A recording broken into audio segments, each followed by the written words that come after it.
เคยเป็นกันไหมครับกำลังจะเปิดตู้เสื้อผ้าหรือว่าตู้ในครัวเนี่ยอยู่ดีๆบานพับมันก็หลุดติดมือออกมาเลยโอ้โหไม่ต้องหัวเสียไปนะครับวันนี้เราจะมาดูวิธีซ่อมบานพับตู้ที่พังกันแบบง่ายๆเลยครับ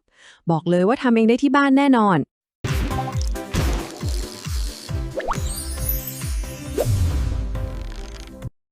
ปัญหานี้เนี่ยผมว่าเจอกันบ่อยมากๆเลยใช่ไหมครับแต่เชื่อไหมว่าวิธีแก้มันไม่ได้ยากอย่างที่คิดเลยนะ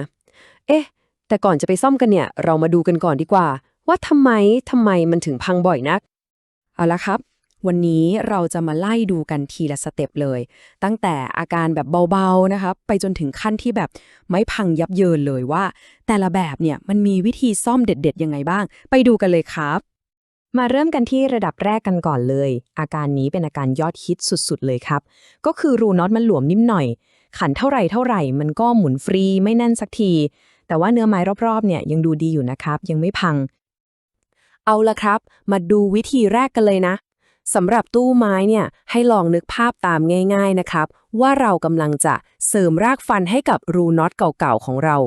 คือการเอาไม้จิ้มฟันอัดเข้าไปเนี่ยมันก็เหมือนเราสร้างเนื้อไม้ใหม่ขึ้นมาให้น็อตมันมีที่ยึดเกาะที่แน่นขึ้นนั่นเองครับง่ายมากๆแล้วก็ได้ผลดีสุดๆไปเลย ใช่เลยครับหัวใจของทั้งสองวิธีนี้ก็คือการเติมเนื้อกลับเข้าไปในรูที่มันหลวมครับผมพอมันแน่นขึ้นแล้วเนี่ยน็อตของเราก็จะกลับมายึดเกาะได้แข็งแรงเหมือนเดิมเลยง่ายๆแค่นี้เองทีนี้มาถึงระดับที่2กันบ้างอาการก็จะหนักขึ้นมาอีกหน่อยละครับคือน็อตมันไม่ได้แค่หลวมเฉยๆแต่มันหลุดออกมาพร้อมกับเศษไม้เลยแบบนี้จะซ่อมยังไงไปดูกันครับฟังดูเหมือนจะยากใช่ไหมครับ แต่นี่คือเคล็ดลับ DIY ที่เจ๋งมาก มันไม่ใช่แค่อุดรูธรรมดานะครับ แต่มันเหมือนเรากำลังอุดฟัน หรือว่าสร้างเนื้อไม้ขึ้นมาใหม่ที่แข็งแรงกว่าเดิมอีก แล้วที่สำคัญคือมันแห้งเร็วมากๆ ในไม่กี่นาทีไม่ต้องรอเป็นวันๆเหมือนวิธีอื่นเลยครับ นี่แหละครับขั้นตอนของมันง่ายจริงๆนะครับคือแค่เตรียมพื้นที่ให้สะอาดๆนะผสมขี้เลื่อยกับเบกกิ้งโซดาอัดเข้าไปให้แน่นๆเลยแล้วก็หยอดกาวร้อนตามลงไปปุ๊บเดียวแข็งโป๊กทันทีเลยครับคือมันไม่เหมือนกาวทั่วไปที่แบบโอ้โหต้องรอข้ามวันข้ามคืนกว่าจะแห้งแต่วิธีนี้เนี่ยแป๊บเดียวไม่กี่นาทีจริงๆพร้อมใช้งานเลยแล้วถ้ามันพังแบบสุดๆไปเลยล่ะครับ แบบว่าเนื้อไม้แหว่งหายไปเลยไม่มีที่ให้อุดแล้วเอาละสิแต่ต้องให้ห่วงครับสถานการณ์แบบนี้เราก็ยังมีไม้ตายอีก2วิธีซึ่งรับรองว่าเอาอยู่แน่นอนวิธีแรกเลยนะครับคือการใช้แผ่นซ่อมบานพับครับผมมันคือแผ่นโลหะที่มีรูสำเร็จรูปมาให้เรียบร้อยเลยเราก็แค่เอาไปวางทับตรงที่ไม้พัง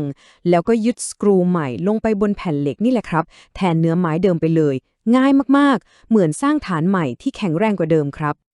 นี่ไงครับ มีคนเคยบอกไว้ใน Reddit เลยนะ ว่าเจ๋งมาก ตอนนี้ผมเอาไปใส่ตู้เสื้อผ้าทุกตู้เลย ตั้งแต่แรก ช่วยประหยัดเวลาในอนาคตได้เยอะ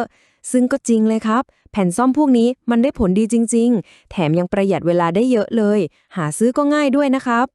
และนี่คือไม้ตายสุดท้ายของเราจริงๆครับ